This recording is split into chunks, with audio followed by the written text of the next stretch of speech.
In a speech given 2,000 years ago, the speaker said, "Blessed are the peacemakers." Today, in a world filled with chaos and confusion, how powerful and even glorious, how blessed are those who can bring peace instead of contention. How blessed are the peacemakers. Equally powerful now as then. But these bringers of peace are rare in so many families, where children argue defiantly with their parents, where nobody looks up from the loud voices on their phones, and brothers and sisters fight with each other and with their friends over the tiniest of things day after day. What can you do to help your children make peace instead of whining and arguing? You gotta be tired of all that, yeah?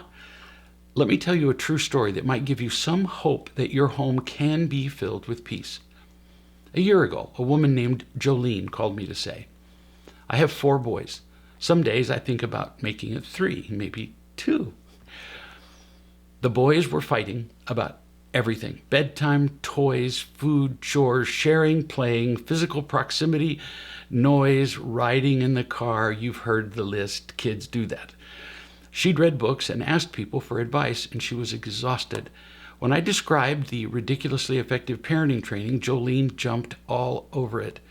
She watched and studied the training, and we regularly discussed the difficulties that she was encountering as she tried to apply what she was learning to 4 active kids. Recently, she said to me, quote, "My husband and I talked this evening about how thrilled we are with our family. Take our 5-year-old, Jamie.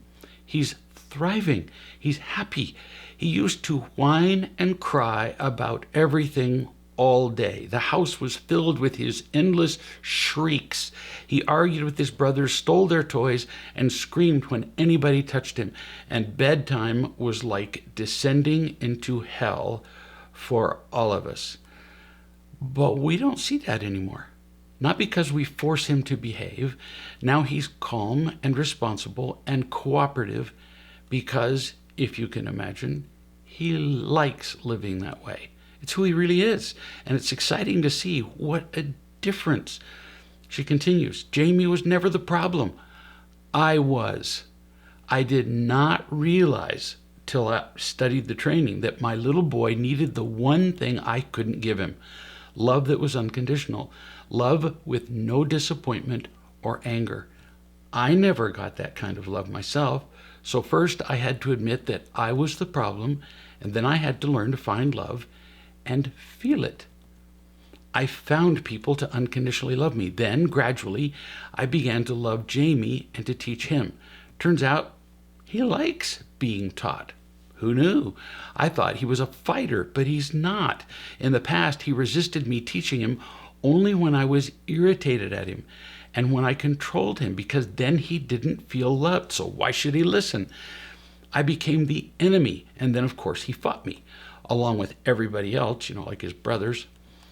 I have to tell you that watching him be himself now is like watching a shower of shooting stars or a mountaintop view. It's the kind of beauty that just happens without effort, but takes your breath away.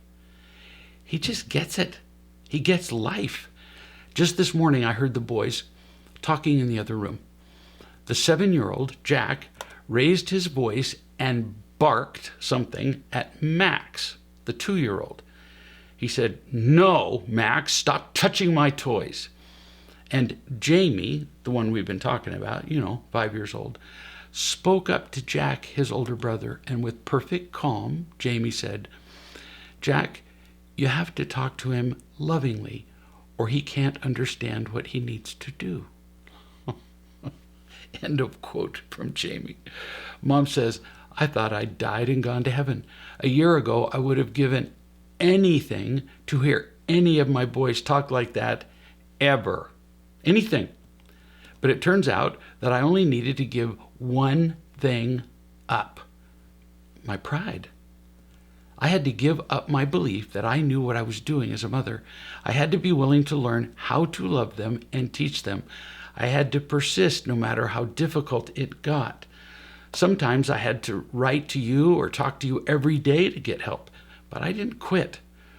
And today our home is filled with peace, not anger. I'm very happy, and so is my family." End quote. This woman, Jolene, is not an exception.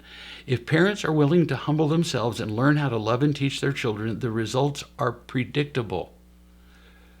The laws of happiness are immutable. If we love and teach them, they find and nurture the peacemakers in themselves. And we get to see firsthand how blessed are the peacemakers. Find out for yourself by going to realloveparents.com.